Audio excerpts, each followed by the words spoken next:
ప్రేమగల తండ్రి, పరిశుద్ధమైన దేవ, నమ్మకమైన తండ్రి, ఎన్ని మార్లు నీ దగ్గరకు వచ్చిన త్రోసివేయని దేవుడు, సమయంలో నీ బిడ్డల కొరకై కొన్ని మాటలను గ్రహించండి. అవి నాకు మాకు అనేకులకు మేలుకరంగా మార్చండి. నన్ను ఖాళీ చేయండి. నన్ను పవిత్రపరిచి నా ప్రాణాత్మ దేహాలు మీరు స్వాధీనం అందించుకోండి. నాలో మీరుండి మాట్లాడమని ప్రార్థన చేస్తాం. ప్రభువా, కనికరించమని మీరు ఇచ్చినటువంటి లేఖన భాగం బట్టి మీకు వందనాలు. దాన్ని మీరే వివరించండి. నీ చిత్తము సంపూర్ణంగా నెరవేర్చుకోమని బ్రతిమాలుతూ నమ్మదే నీ చేతికి అప్పగించుకుంటూ యేసయ్య ఘనమైన నామంలో ప్రార్థిస్తున్నాను తండ్రి. ఆమేన్.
పోరాడుడి విజయముతో, ఓర్పు ప్రేమను కలిగి పోరాడుడి విజయముతో, విశ్వాస సహితముగను ప్రకటించుడి యేసును. విశ్వాస సహితముగను ప్రకటించుడి యేసును. విశేషు మనసు కలిగి సత్యమును జరిగించి, విశేషు మనసు కలిగి సత్యమును జరిగించి, యోధులుగా నిలచుండి పోరాడుడి విజయముతో, యోధులుగా నిలచుండి పోరాడుడి విజయముతో, విశ్వాస సహితముగను ప్రకటించుడి యేసును. విశ్వాస సహితముగను ప్రకటించుడి యేసును. తిమోతికి రాసిన మొదటి పత్రిక 6వ అధ్యాయము 11వ వచనం. దైవజనుడా, నీవైతే వీటిని విసర్జించి నీతిని, భక్తిని, విశ్వాసమును, ప్రేమను, ఓర్పును, సాత్వికమును సంపాదించుకొనుటకు ప్రయాసపడు. ఇక్కడ ఏమనుందమ్మా? సాత్వికము, ఓర్పు, ప్రేమ, విశ్వాసము, భక్తి, నీతి కదా. వీటిని సంపాదించుకోవడానికి ఎట్లా అంట? ప్రయాసపడము. ప్రయాసపడము అంటే ఏంటంటే అంత ఈజీగా రావు. వెంటాడుము అంటే ఎక్కడుందో వెతకాలి. అంతేకాకుండా వెంటాడడం అంటే ఎక్కడ పోతే నువ్వు అక్కడ పోవాలా. అంటే ఎక్కడ ఈ ఓర్పును నీవు చిక్కించుకోవడానికి, దక్కించుకోవడానికి నువ్వు ఎక్కడికైనా దానికోసం వెంట పడిపోవాలని అర్థం వస్తుంది. అంత ప్రయాస అన్నమాట. కానీ అది ఎప్పుడైతే నువ్వు దక్కించుకుంటావో ఎంతో స్థిరత్వం నీకు వస్తుంది ఆత్మీయ జీవితంలో. ఇందులో సాత్వికము మాత్రమే కాదు, అన్ని గుణాలు కూడా ఒక్కసారిగా వచ్చేస్తాయి. ఒకదానికోసం ఇదే రకంగా గలతీలో ఉంటది కదా, ఆత్మ ఫలం ఏమనగా అని ప్రేమ, సంతోషం అని ఉంటది. అయితే ప్రేమ ఒకసారి నేను అనుకున్నాను, ఇవి నేర్చుకుందాము. మొదటగా ప్రేమ ఉంది కదా, ప్రేమించడం నేర్చుకుందాం అనుకున్నాను. అలాగా దేవుని దగ్గర పెట్టి ప్రార్థన చేసినాను, నాకు నేర్పించు ప్రభా ప్రేమించటం ఆత్మ ఫలం అని అడిగేదాన్ని. దేవుడు ప్రతి విషయంలో ఇది ప్రేమ, ఇది ప్రేమ కాదు అలా చెప్తూ వచ్చేవాడు ఆత్మీయతతో. సరే ప్రభు ఏ చెప్తే అది నేను ఫాలో అయిపోతూ ప్రేమించడం నేర్చుకుంటూ ఉండగా ఏమైపోతుంది, ద్వేషం అనేది, తర్వాత ఇంకా చెడు గుణాలన్నీ వెళ్ళిపోతున్నాయి. దేవుడు చెప్పినట్లుగా చేసే కొద్దీ ప్రేమ వచ్చేస్తుంది, ఇంకా అన్నీ అయిపోతున్నాయి. ఈ లోపల కొంచెం నేర్చుకున్నాను అని అనుకొని ఇంకొకటి ట్రై చేద్దామని మిగతావి కూడా చదువుతూ ఉన్నాను. చదువుతుంటే ఆశ్చర్యం ఏంటంటే, గలతీ చూడండి, గలతీ 5:22 కదా, ప్రేమ, సంతోషం, ఇంకా నెక్స్ట్ ఇది ఫలం ఉందా లేదా నాలో అనుకొని చదువుతున్నా. సంతోషము, సమాధానం వచ్చేస్తుంది. అవునే నాకు సంతోషం ఉంది అనుకుంటున్నా. సమాధానం, అవును అందరితో సమాధానం ఉంది. దీర్ఘశాంతం, అప్పటికి ఇప్పుడు చాలా తేడా. దీర్ఘశాంతం కూడా వచ్చేసింది, దయాలత్వం వచ్చేసింది, మంచితనం అంతో ఇంత ఉంది, విశ్వాసం ఉంది, సాత్వికం వచ్చేసింది, ఆశా నిగ్రహం ఆశను అంటే ఆశ నిగ్రహం అంటే తెలుసు కదా. అప్పటికే దేవుడు 2 తిమోతి 1:7 ఇంద్రియ నిగ్రహం గల ఆత్మని ఇచ్చిన గాని పెరికితనం గల ఆత్మని ఇవ్వలేదని, ఇంద్రియాలను నిగ్రహించుకునే ఆ శక్తిని దేవుడు అనుగ్రహిస్తూ వచ్చినాడు. అంటే ఇదంతా ఎప్పుడు వచ్చింది అంటే ప్రేమ అనే సంగతిని నేర్చుకుంటూ ఉండగానే ఇవన్నీ గుణాలు వచ్చేస్తున్నాయి అనమాట నాలో. అంటే ఇతరులు ప్రేమిస్తుంటే మనకి ఏమొస్తుంది, నిజమైన సంతోషం వస్తుంది. ప్రేమకు ఆపోజిట్ ద్వేషిస్తే ఉన్న సంతోషం పడుతుంది కదా. సమాధానం అనుకోండి, నిజంగా మనల్ని ప్రేమిస్తే వాళ్ళతో సమాధానంగా ఉండగలుగుతాం. దేవుడు ఏం కోరుతున్నాడు, అంతరంగమున, కీర్తన 51లో ఉంది కదా, ఆయన అంతరంగములో సత్యము కోరేవాడు. ఇంకా ఏమంటారు, అంతరంగమున ఆయన జ్ఞానమును తెలియపరచును. ఇంకా ఏముంటదంటే అక్కడ, నాకు అంతరంగముల స్థిరమైన మనస్సు కలుగజేయమంటాడు. అంటే దేవుడు అంతరంగం గురించి కన్సర్న్ కలిగిన వాడు, దాన్ని బట్టే తీర్పు తీర్చేవాడు కూడా.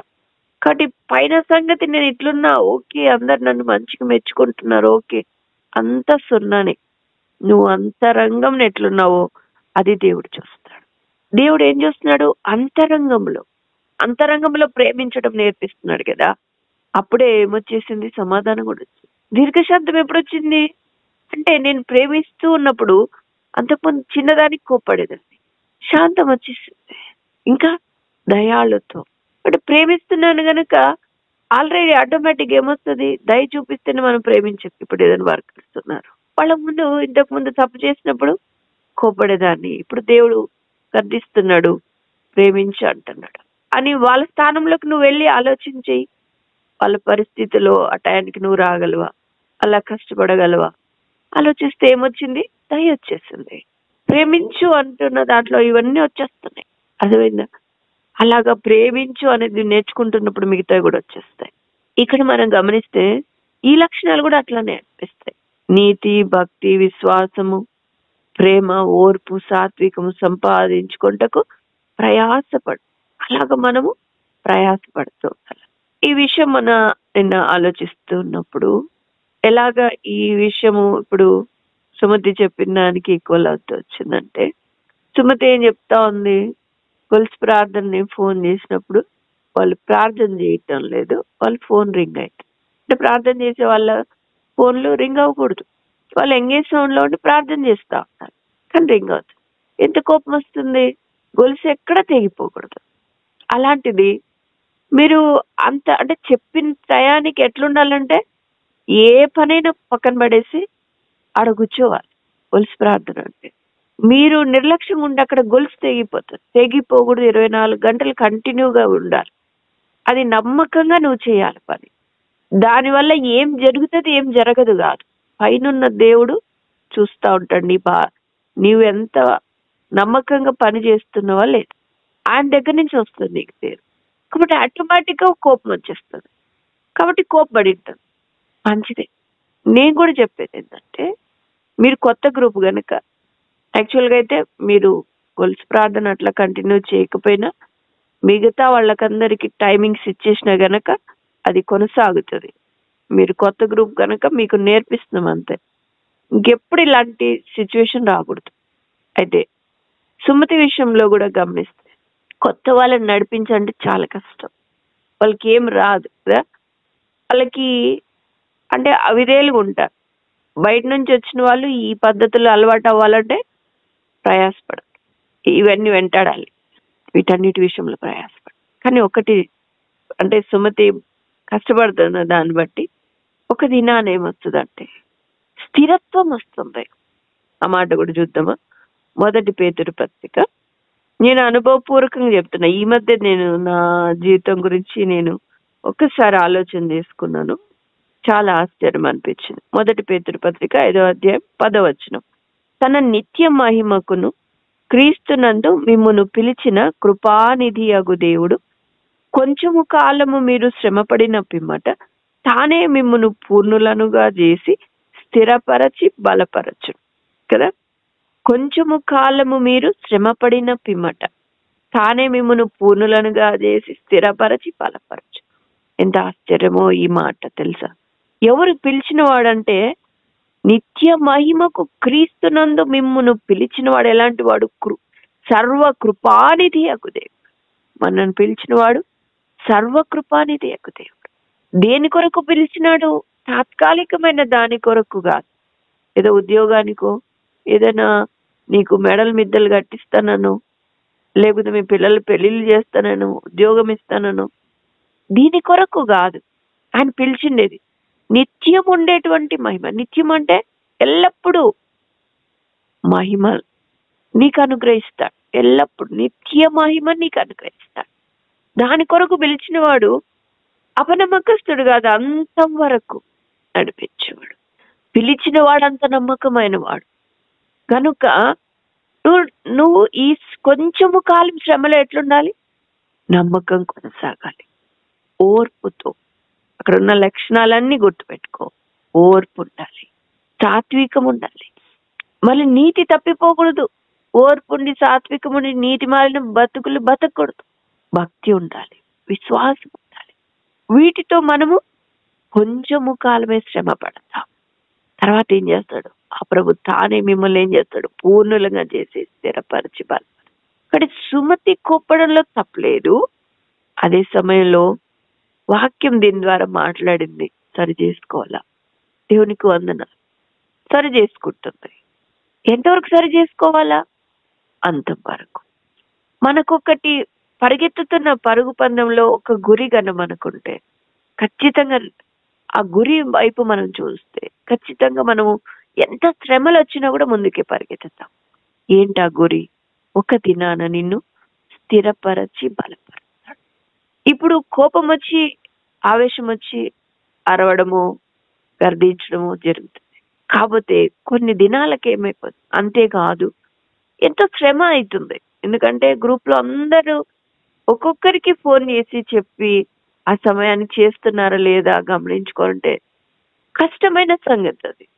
దానికి ఏం కావాలి? ఓర్పు కావాలి. ఒక్కొక్కరికి ఒక్కొక్కలాగుంటారు. ఓర్పు కావాలి. కానీ ఒక దినాన స్థిరపరిచి బలపరు. మనల్ని స్థిరపరిచి బలపరుస్తాడు, మన గ్రూపుని స్థిరపరిచి బలపరుస్తాడు. స్టార్టింగ్ లో అట్లానే ఉంటది.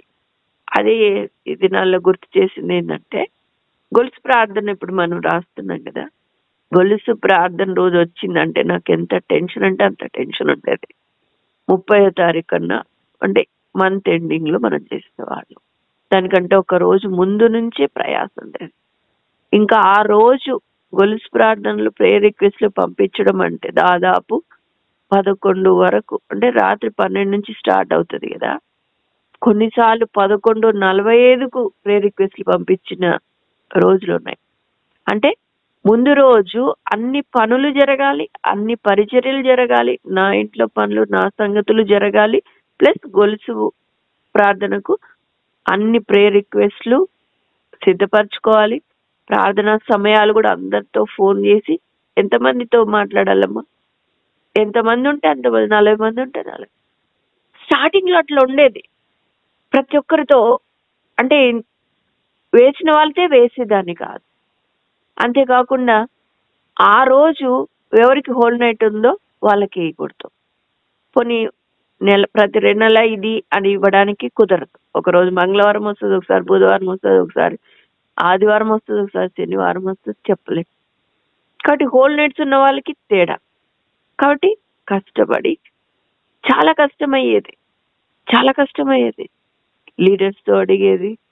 మార్నింగ్ లేవాలి. కొంతమంది ఎవరెవరు లేవగలరు, ఎవరెవరు చెప్పగానే ఒప్పుకుంటారు. దేవుడి కృపను కాబట్టి ఎవరు చెప్తే వాళ్ళు వెంటనే సరే అక్క అనేవాళ్ళు. అంటే నైట్ మిడ్ నైట్ స్టార్ట్ చేయమన్నా అదైనా అయినా కానీ అప్పుడు ఇట్లా ఒక గ్రూపు 6 అవర్స్ అని వాళ్ళకి ఇచ్చేయలేదు. అట్లాగా ఒక్కొక్కరి పేర్లు రాసేదాన్ని అప్పుడు స్టార్టింగ్. అయితే ప్రయాస చాలా కష్టమైంది. ఒక్కోసారి నిజంగానే దీనా మొన్న గుర్తు చేస్తే నాకు జ్ఞాపకం వచ్చింది.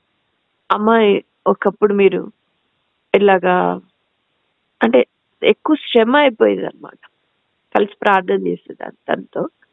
శ్రమ అయిపోయి ప్రార్థన చేస్తే ఏడ్చేసిన అనమాట. నా చేత కావట్లేదు ప్రభా అంటే అవన్నీ ప్రెషర్స్ తట్టుకోలేక వదిలేద్దామా, కానీ దేవుడు ఆజ్ఞ అందరికి మేలు కలుగుతుంది. అలాగా తట్టుకోలేని పరిస్థితిలో నా చేత అవ్వట్లేదు, నువ్వు నాకు సహాయం చేయని అది నా నేర్చుకుంటూ ప్రార్థన చేస్తాను. కానీ అయితే నేడు దినాన గొలుసు ప్రార్థన అంటే చాలా సునాయాసంగా అయిపోతుంది. ఆ దినానికి ఇప్పటికి ఎంతో కాలం గడిచిందిలే, 1 సంవత్సరం గడిచిండొచ్చు. కాకపోతే ఇప్పుడేమైంది, ఫస్ట్ లో నాకు వెంటాడడం అయిపోయింది. సాత్వికంగా ఉండాలా, ఈ కన్నీరుకి ఓర్పు, శ్రమ, శరీరం ఎంతో నల్లగొట్టబడాలి, మనుషులు నోర్చుకోవాలా, పరిస్థితుల్ని శత్రువుని జయించడానికి ఒకవైపు శరీరం నల్లగొట్టబడాలి, విశ్వాసం కలిగి ఉండాలా, మళ్ళీ నీతి ఎక్కడ చెదిరిపోకూడదు, మళ్ళీ నీతి అన్న పోగొట్టాలని శత్రువు ప్రయత్నం చేస్తాడు. ఇప్పుడు దేవుడి పని చేస్తున్నారు, వాళ్ళ ద్వారా ఇతరులకు మేలు కలుగుతుంది అన్నప్పుడు శత్రువు వాళ్ళ మీద దృష్టి నిలుపుతాడు, అవినీతి చేద్దామని ప్రయత్నం చేస్తాడు. వాడిని తట్టుకోవాలా. మళ్ళీ నీతిలోనే భక్తి అని కూడా రాస్తున్నారు కదా, భక్తి ఎక్కడ చెదిరిపోకూడదు, విశ్వాసం ఎక్కడ తగ్గిపోకూడదు, ఓర్పు కలిగి ఉండాలి, ప్రేమ కలిగి ఉండాలి. మళ్ళీ ప్రేమ లేకుండా ఏదో రోబోలాగా చేయకూడదు. అంటే ఏంటి, నేను ఇది చేసే తీరాలా, కానీ మనసులో అంతరంగంలో వారి మీద ప్రేమ లేకుండా అట్లా కూడా ఉండకూడదు.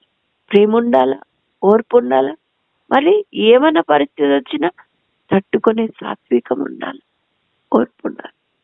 వీటన్నిటినీ ఎంతో ప్రయాస అయిందమ్మా. అలాగా వెంటాడుతూ వచ్చినప్పుడు ఎన్నో పరిస్థితులు శత్రువు తీసుకొని వచ్చి భయపెట్టినా కలవరపెట్టినా దేవుడి మహాకృపను బట్టి దాన్ని కొనసాగింపజేస్తూ వచ్చి కొంచెము కాలము శ్రమపడిన పిమ్మటేమొచ్చింది, స్థిరపడి బలపడేటట్లు చేస్తున్నాడు. స్థిరపరచి బలపరిచినాడు, నన్ను స్థిరపరిచి బలపరిచినాడు, గ్రూపుని స్థిరపరిచి బలపరిచి. కొన్నిసార్లు సడన్ గా అనమాట అనేక మంది ఆయా మనస్పర్ధలను బట్టో ఆయా రీతిలో గ్రూప్ నుండి వెళ్ళిపోవడం అట్లా జరుగుతా వచ్చు. ఎంతో మనస్సు ఎంత కలవరం అవుతుంది అంటే వాళ్ళు చాలా సునాయాసంగా వెళ్ళిపోగలరు. కానీ ఏమైంది ప్రభా, నేనేం చేసాను తప్పు, దేవుని దగ్గర పోరాటం. కానీ కొంతమంది మనలో పొరపాటు లేకపోయినా అవిధేయులుగా ప్రవర్తిస్తూ వాళ్ళు దుఃఖపట్టే రీతిగా ప్రవర్తిస్తారు. అలాంటి వారిని కూడా ఓర్చుకోవాలి. మళ్ళీ ఏం చేయాలి, వాళ్ళ కొరకు క్షమించు ప్రభు అని ప్రార్థించి. అలాంటి పరిస్థితులు ఏర్పడినాయి. అన్నిటిలో కూడా ప్రభువుని ఆశ్రయిస్తూ వచ్చినప్పుడు దేవుడు అద్భుతమైన విజయాలు ఇస్తా వచ్చు. బయటి వారి నుంచి కూడా, గ్రూప్ నుంచి బయటి వారి నుంచి కూడా కష్టాలే. ఎందుకంటే గ్రూపును ఆపాలని శత్రువు అనేక రకాలుగా ప్రయత్నం చేస్తూ వచ్చు. ఓ పెద్ద అంటే బలమే ఒక గ్రూపును ఆపడానికి ప్రయత్నం చేస్తూ వచ్చిన అప్పుడే దేవుడు గత సంవత్సరం కదా వాగ్దానం ఇచ్చినాడు, ఏమని, యుద్ధము నీవు కాదు, మీరు ఊరకనే నిల్చుని చూడాలా, యుద్ధము యెహోవాదని మాట ఇచ్చినాడు. యుద్ధం ఆయన చేస్తా వచ్చినాడు. మేము ఓన్లీ ప్రేరే ఉన్న కొద్ది శేషం ఏం చేస్తా వచ్చిందంటే ప్రేయర్ చేస్తా వచ్చింది. గ్రూప్ లో కలవనీయకుండా కూడా వెనకాల నుంచి అంటే గర్దింపులు, భయపెట్టడాలు అలాంటివి వచ్చేవారు. కానీ గ్రూప్ లో ఉన్న వాళ్ళు ప్రభు యొక్క శక్తిని, ఆయన తాకిడిని ఇక్కడ ఉన్నాడని వాళ్ళు గుర్తించినారు గనుక వాళ్ళు వెళ్ళడానికి ఇష్టపడలేదు, కానీ ఉండి ప్రార్థన చేస్తా వచ్చినారు. దేవుడి కృపను బట్టి తానే యుద్ధం చేసినాడు. ఆ యుద్ధాన్ని మేము కన్నులారా చూసినాం. ఆశ్చర్యం అసలు. ఎప్పుడు నువ్వు నిలకడగా ఓర్పుతో సాత్వికంతో వెంటాడుతున్నావు, మన పక్షాన్ని యుద్ధం చేస్తాడు ఆయన. నువ్వు సగంలో కృంగిపోయి అలసిపోయి ఇంకా నా చేత కాదులే అని అనుకుంటే, నీ మనసులో అట్లాంటి అవిశ్వాసం తెచ్చుకుంటే దేవుడు నీకు సహాయం చేయలేడు. నీ అవిశ్వాసమే నిన్ను పడగొడుతుంది, నాశనం చేస్తుంది. అంతం వరకు రీచ్ అవ్వాలా, గుర్తుపెట్టుకోండి. అంతం వరకు సహించిన వాడే రక్షించబడతాడు. కార్య ఆరంభము కంటే కార్య అంతము మేలు.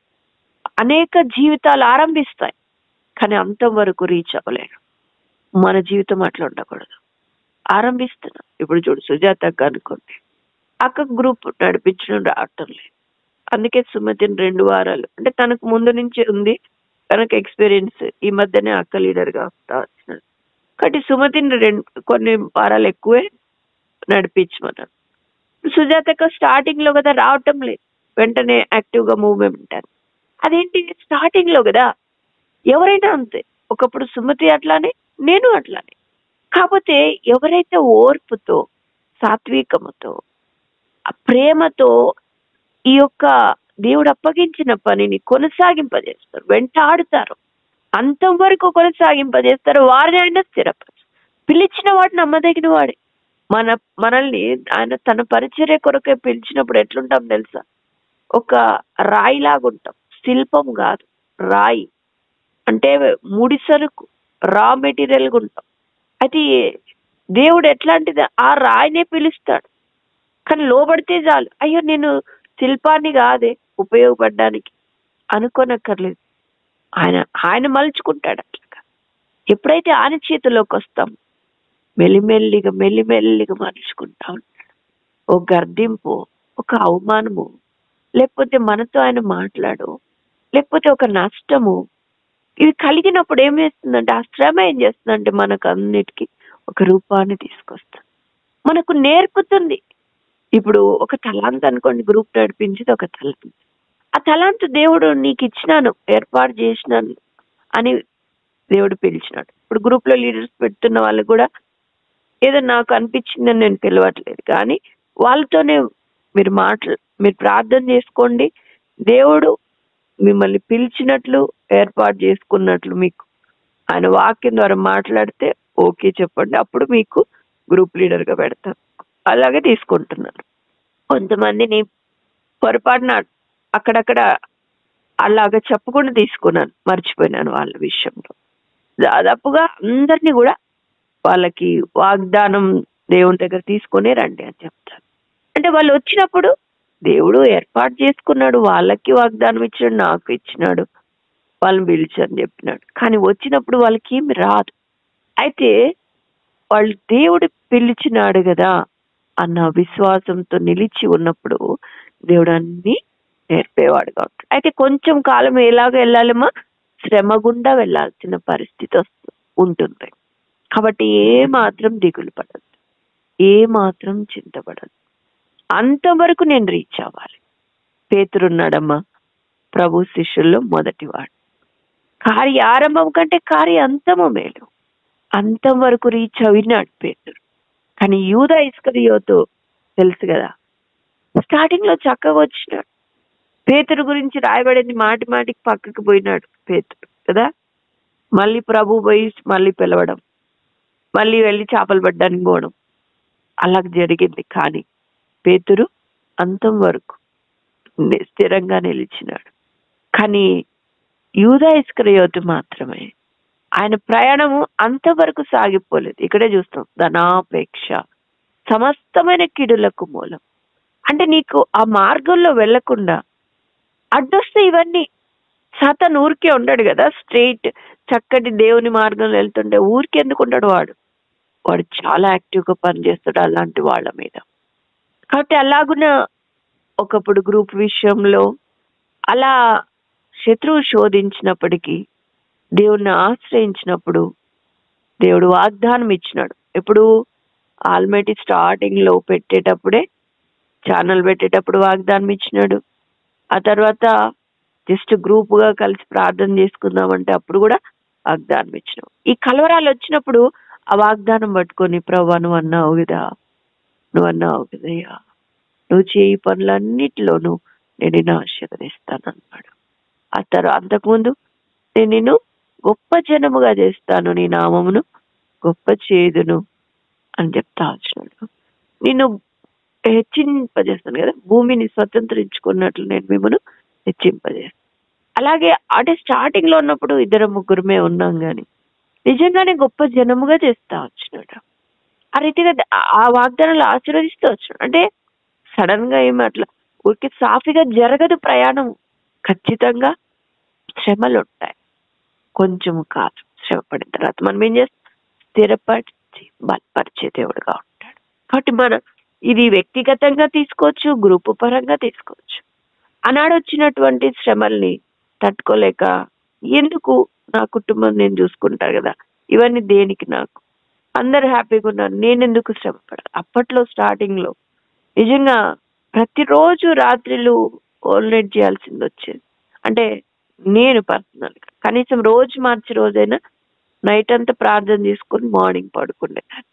అంటే పునాది అట్లాగా పడతా వచ్చింది అన్నమాట. అంటే అంత నల్లగొట్టింది.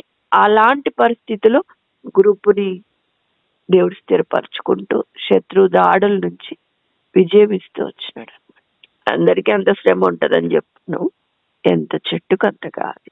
చిన్న గ్రూపులు నిలబెట్టుకోవాలంటే కూడా మనకు అంతో ఇంతో శ్రమ అనేది ఉంటుంది. అయితే దాన్ని ఓర్పు, దాన్ని భరించినప్పుడు మనకి ఈ లక్షణాలు కూడా వచ్చేస్తాయి. ఓర్పు, సాత్వికము, ప్రేమ, ఇవన్నీ. ఇప్పుడు ఎప్పుడైతే గ్రూపు స్థిరపరచి బలపరిచినాడో, ఇప్పుడు దేవుడి కృపను బట్టి కూడా మనం ఎవరిని మళ్ళీ వెళ్ళిపోయిన వాళ్ళని పిలవలేదంటే, దేవుడు నాకు ఎవరిని ప్రేరేపిస్తే వాళ్ళు మాత్రమే పిలిచిన. ఒకరిని ప్రేరేపించినాడు, ఒకరిని పిలిచినాను వస్తానన్నారు, ఇంకొకరిని ఇంకా పిలవలేదు, ప్రార్థన చేస్తున్నాను అంతే. ఇంకా మిగతా వాళ్ళు వాలంటరీగా నేను మళ్ళీ వస్తానక్క గ్రూప్ లోకి అన్నారు. సరేలే అని చెప్పాను. అలాగా ఈ రోజు నుంచి కూడా ఇంకొక అమ్మాయి కలుస్తుంది, పాత అమ్మాయి.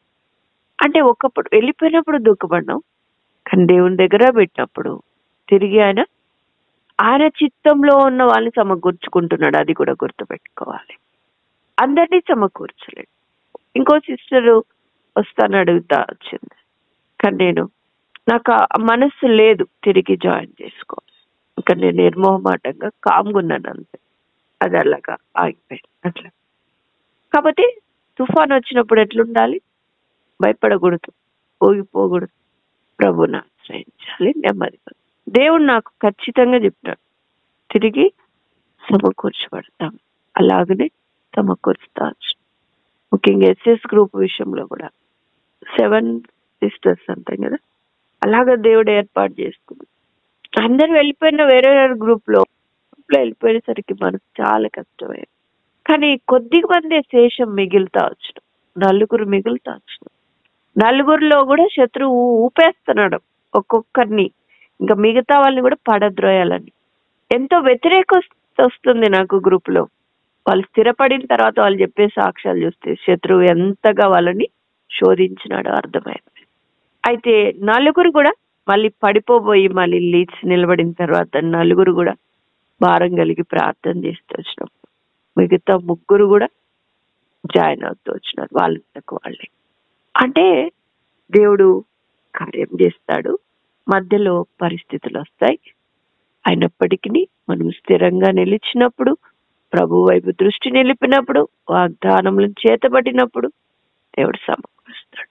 నేను ఎప్పుడైతే దేవుని దగ్గర మొరపెడుతూ అడిగినానో ఖచ్చితంగా సమకూరుస్తానన్నాడు, సమకూర్చినాడు.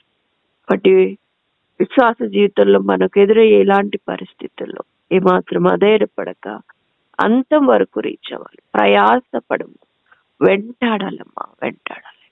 ప్రేమ కోసం వెంటాడాలి, వాళ్ళు విసర్జిస్తున్న వెంటాడాలి, ఓర్పుతో వెంటాడాలి, సాత్వికంతో వెంటాడాలి. అప్పుడు దేవుడు కార్యాలు చేసేవాడుగా ఉంటాడు. కాబట్టి ఈ రకంగా మనం కూడా సరి చేసుకుందాం. ఎక్కడ మాటి మాటికి పడిపోతున్నాము, ఆరంభించి ఓడిపోతున్నాము. దేవుణ్ణి ఆశ్రయిస్తున్నప్పుడు దేవుడు మనందరికి కూడా సహాయం చేసేవాడుగా ఉంటాడు. ఆ రీతిగా సరి చేసుకొని ఆయన చిత్తాన్ని మన జీవితంలో సంపూర్ణంగా నెరవేర్చుదము గాక. దేవుడి మాటలు దీవించును గాక. ఆమేన్. సర్వశక్తిమంతుడైన దేవ, సర్వాధికారమైన ప్రభా, అవును దేవా, నాతో మాట్లాడినందుకు వందనాలు చెల్లిస్తున్నాను ప్రభా. అయ్యా మరి స్థితి చెల్లిస్తున్నాను దేవా. అయ్యా మరి 11 తిమోతి 11 ప్రభా, మరి దైవజనుడు ప్రభా, మరి దేవా,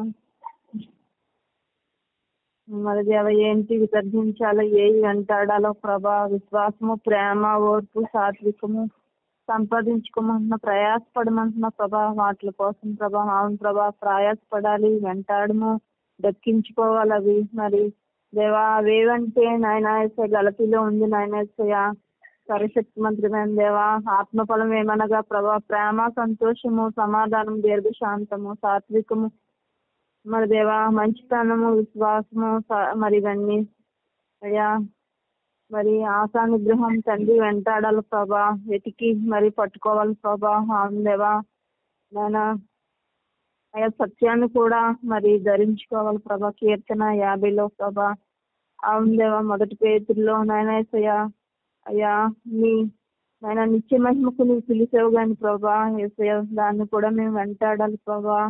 దేవా మరి అన్ని విషయాల్లో నాయన ఓర్పు, సహనమును, అయ్యా భక్తిని, అయ్యా ఇతరుల పట్ల మరి ఓర్పు కలిగి, సహనం కలిగి, ప్రేమ కలిగి ఉంటే కృపను అనుగ్రహించండి అయ్యా. మరి దుష్టుడైతే ఎన్నో కలవరాలు తీసుకొస్తాడు దేవా.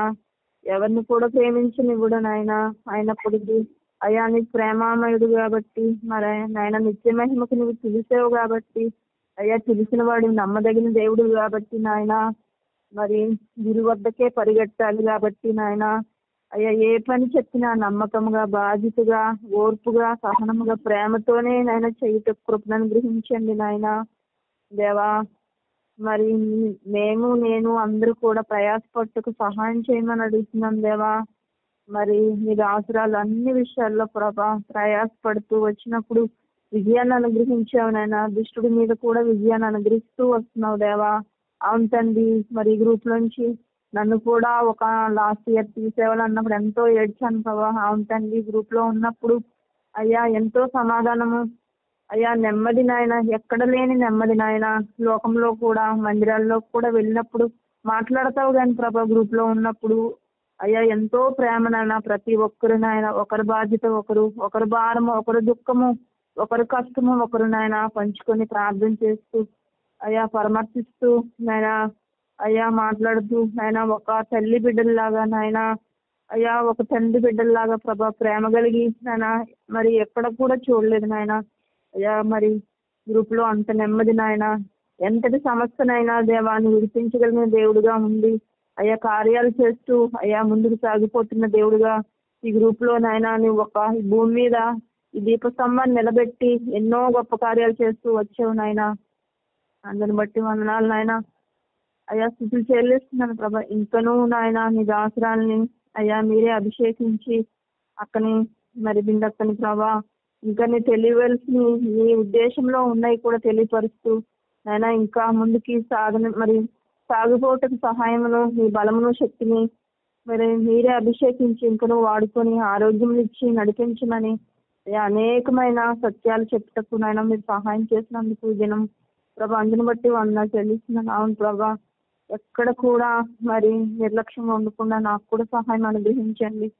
దయతో నాయన నేను కూడా చైన్ ప్రేయర్ లో ప్రభా అయ్యా నేను ఒక్క 5 నిమిషాలు అయ్యా మరి నేను కూడా నాయన అయ్యా 12కి చెయ్యాలి, నేను 5 నిమిషాలు లేటుగా చేశాను ప్రభా. అయ్యా క్షమించమని. అవును ప్రభా, నీటితోనే ఉండాలి, అబద్ధంగా ఉండకూడదు నాయన.